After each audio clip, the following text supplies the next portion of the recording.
మామూలు ఇష్యూ కాదు, మామూలు అంశం కాదు. చాలా మంది నాయకులకు కార్యకర్త విలువ తెలియదు.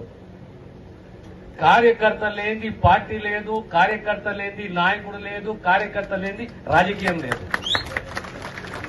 ఈనాడు మేము ఈ స్థాయికి ఎదిగినాము, వచ్చినాము, ఉన్నాము, నిలదొక్కున్నాము, ఓడినా గెలిచినా అంటే దాని వెనుక బలము స్ఫూర్తి ఎవరు అంటే కాంగ్రెస్ కార్యకర్త. ఈరోజు ప్రభుత్వం అనేది కాంగ్రెస్ ప్రభుత్వం, అందులో కూడా ఆ శాఖ మన దగ్గరనే ఉన్నది.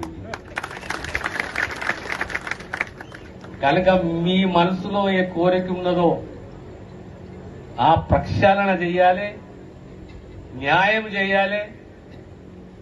ఎవరికైతే అర్హత ఉన్నదో వాళ్ళకు అవకాశాలు, ఉద్యోగ అవకాశాలు కల్పించాలి.